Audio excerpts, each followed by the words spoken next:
get into place. Hey guys, welcome back to my YouTube channel. So I have had absolute phenomenal, unbelievable help and support. You guys have definitely paid off. I put up my YouTube channel Friday and already I have 242 subscribers and 300 and something views on my video. So, and that is all thanks to you guys, so thank you very, very much. I have literally just filmed my lively video that I do Sunday at 6 o'clock for the summer and 4 o'clock for the winter. So definitely go and check out that. I was filming my little lively video and was like, do you know what? Really fancy filming a YouTube video. So in this video, I have decided to film what I personally would have in my toolbox. You know, you're gonna have scissors, you're obviously gonna have an unpicker, little bit of things like that. But there's some in there that you're gonna be like, or why do I need that? Or why do I need that? But don't worry, we will come to it and we will get there. So let's get straight into it, guys. So the first item that I'm gonna show you in this video is, I think, has to be my favorite item first. I absolutely adore these pair of scissors. These are my Ernest Son. I was right. I always get the name wrong.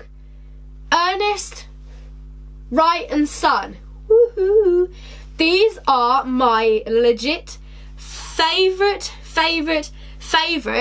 pair of scissors. These are beautiful. They are metal. They are so lightweight. And just listen to that.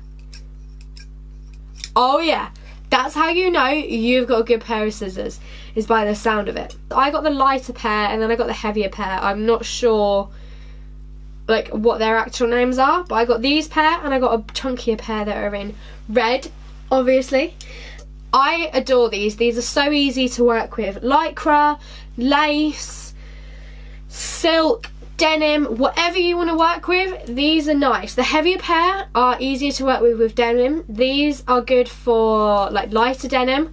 Obviously I got these ones in pink. The only thing I would say about these, and I'm not bashing Ernest Wright and Son, I'm not bashing anybody, the only thing I would find is sometimes I could be cutting through a fabric that's really chunky and then it goes like snapping your scissors together. And the only thing I find that annoys me about these scissors is like the little bits in the middle where obviously the paint is just like chipping off a little bit. But that's the only issue I find with these, is that they are starting to like wear there. But obviously everything's going to get wear and tear, so it's not a major deal. So my next sewing equipment that I'm going to show you is, I think, again, one of my absolute favourites that I have. I adore these. I am a very weird person when it comes to snips, or when it comes to small scissors that I can trim my threads off, that I can, you know, cut away little things or do whatever. I'm very funny because I like having a small blade, but I don't like having small, like the little round ones. Let's see if I have a pair. These are from both my favourite companies. These are from Fiskars and these are from Ernest Wright and Son. The only issue is I love the blade. You can hear the blade.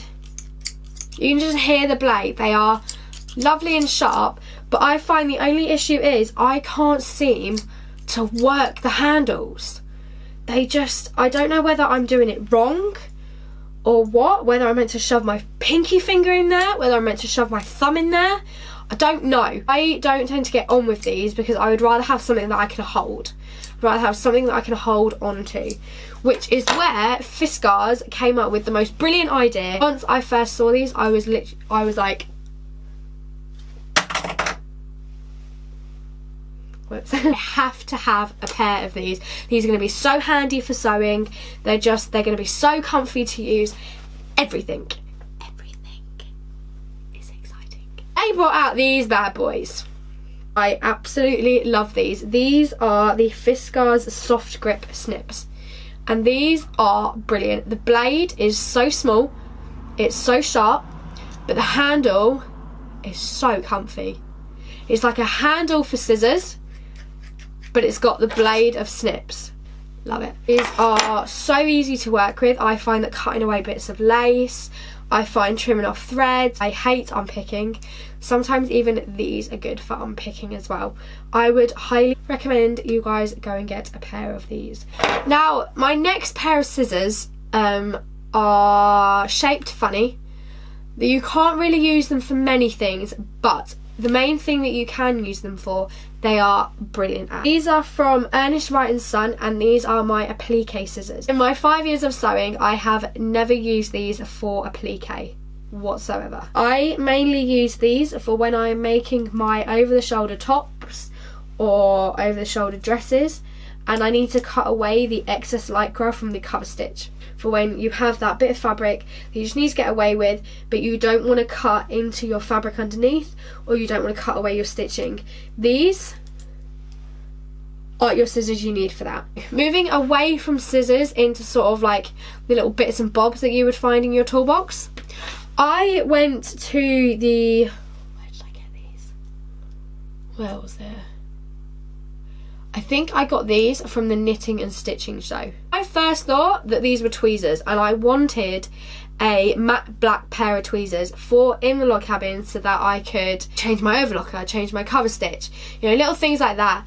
I got home and I went to change my overlocker and it snipped my thread, and I was like, these are the worst pair of tweezers I think I've ever owned for them to snip the threads. And then I realised it has a tiny, tiny blade. These are snips. These are little ickle-bickle snips. They are so cool. I think these are the only pair of like snips I work with, apart from these ones. They are so handy. It's so easy to hold. It's not like you have to put your fingers in weird places or try and figure out where to shove your thumb or where to shove your baby finger or where to shove any other finger. You literally just snip it, like you're working with a pair of tweezers. These are a go-to, definitely a go-to if you find it hard to work with snips. Go and get a pair of these. Leaning away from scissors and snips, I'm gonna get through these little ones a little bit quicker to keep a little screwdriver. I think this is a screwdriver. I am not sure. I am not a builder. Needle becomes loose, I can tighten it on my sewing machine, my cover stitch, my overlocker, any other machine I have. I know that I can literally just grab this out my toolbox and tighten up my needle there and then. This is the first thing I grab. The first thing I grab, because if I don't have this and my needle falls out and then my needle keeps falling out, it's because it's not tight enough. And then at least I know if I have this, I know my needle isn't going to fall out and I'm not going to break my machine. I personally find the most important thing when it comes down to sewing is having the correct thread. No one ever, that's a lie. Some people tend to not have the right thread, and I was one of those. When I first started sewing, I thought, oh, I'm just going to go for the cheapest thread. It's going to be the easiest. It's going to be fine. It is not. When you buy cheap thread, your thread is likely to snap. And that is not what you want when you're in the middle of a garment, because if you keep having to stopping and starting, it's going to show through your garment. Grab these bad boys. I always say bad boys. Why am I saying bad boys a lot? These are my angels. These are the Gutermann threads. Now, I will admit, these angels are expensive. I'm not gonna lie, they're expensive. These are amazing. You can get these in 100 meters, you can get them 1,000 meters, you can get them 250 meters, you can get them 500 meters, and I think you can get them in more. Like, then you get like overlocking threads, which is like 5,000 meters or something. Dying. These are your go-to threads. Even though there's only 100 meters on here, gee whiz, do they last forever. 100 meters I can get the thread, I can get a bobbin, and I can make my garment out of just one of these. They are literally the most amazing things I think I've ever bought ever. When it comes down to my threads, I would definitely not bargain for anything. I would always spend that little bit extra and get a thread that I know, 1, is going to work, 2, isn't going to snap, and 3, is going to last long. I sell both of these and the overlocking threads and the 250 meters on my Facebook page. Again, go and check it out, Red Hair and Stitches, and you can very much own your own Gutermann threads. Moving on to the more what's the word? Obvious things.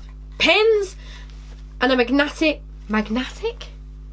What am I on about? Magnetic pin holder. Some people, again, go cheap and easy. I find cheap and easy pins, I have had to throw thousands of pins out because I bought them off of eBay. Not bashing eBay whatsoever. They have no sharp end to them. They are literally just blunt. This end here is literally just straight. There's like no point to it whatsoever. I've had to throw out thousands of those things. Thousands, because they just don't have the blade on them. I'm just going to lower myself a little bit more. There we go, it's a bit better. Would recommend going just that tiny, they're not that more expensive, that tiny bit more expensive, and get glass headed pins. I always get glass headed pins. I would highly recommend getting a magnetic pin holder. I wasn't a fan of these magnetic pin holders about a year and a half, nearly 2 years ago. I was not a fan of these. Then I went on to the Great British Sewing Bee, obviously. I was a very messy sewer. I'm a person that literally takes out my pins and chucks them wherever. And working from here, from my home, I can literally just chuck my pins on my worktop and not have to worry. Whereas at the Sewing Bee, the carpet was a completely weird carpet and the pins would just hide, and if you had no shoes on, you get a pin in your foot. And I'm the type of person where I like to sew with no shoes on. I either sew with no shoes on or I sew with like shoes on. Then they gave us these, which were brilliant. You would literally take your pins out as you're going along, put this right next to your sewing machine where you would chuck them down, and it just, you could put a pin somewhere, you could just see your pin slowly moving along, and then it goes and jumps onto this magnetic pin holder. Again, highly recommend getting one of these pin holders. It's a lifesaver. You can find the glass headed pins and the magnetic pin holder on my Facebook site, which is Red Hair in Stitches. The next sewing utensil type thing that I have is called a seam fix. Now again, when it comes to unpickers, I'm exactly the same as it is with my snips. I'm very funny. I like to be able to know that I have something in my hand, something that is going to work, and something that is sturdy. This is exactly why I have this, a seam fix. It's easy to work with, and actually this end here and this end here is a rubber.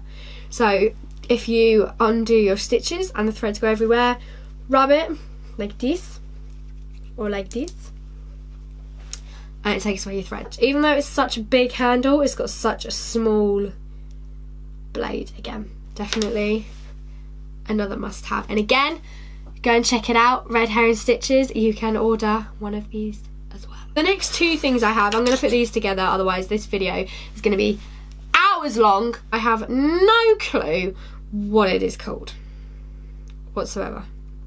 I call it a didgeridoo, but I think it's a rouleau loop puller thingy majiggy, what you call it. When you make rouleau loops, shove that, so you put this through your rouleau loop, clip it on at the end, pull it through, and it just then pulls your fabric the right way round. The next thing I'm going to show you guys is something that I tend really not to use because I am quite funny when it comes to markings. I am lazy. I'm Jade, so I'm lazy.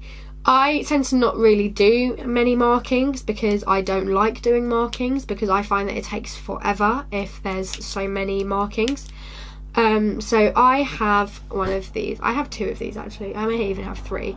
This is called an air erasable pen. Ink is non-toxic. I repeat. Oh, look at it. I repeat, it is non-toxic. So I basically mark my fabric, and you can remove it with soapy water, or it actually removes with air as well. So I would always test this out on a little scrap bit of fabric before I go straight onto my garment, because I don't want to mark this on my garment and it not fade away. Now my next 3 sip of tea, which is now like lukewarm. Only if it was Prosecco. The next 3 objects are a ruler, a pen and a pencil. I would have a rubber and a sharpener, but I lost them. The reason I would have a ruler, pencil and a pen and a pencil and a rubber and a sharpener is because I tend to draw my own patterns. I'm not amazing at it, I will admit that. I'm not like the best pattern drawer in the world. I have a go and they always seem to work for me. I've never tried it for someone else, but they always seem to work with me because I think I know my shape, so it's just easier for me. I have these in my toolboxes because I tend to draw my patterns. So obviously I need a ruler to do the straight lines, any measurements. Tape measures are always up there behind me. Like I have to worry about tape measures anywhere because they are always behind my head. And then obviously a pencil to draw them, and then a pen just to sort of label what they are. So guys, that is my video for what I would personally put in my toolbox. So that concludes this video for today. 2 videos in under a week. I am pretty proud of myself. Oh yeah.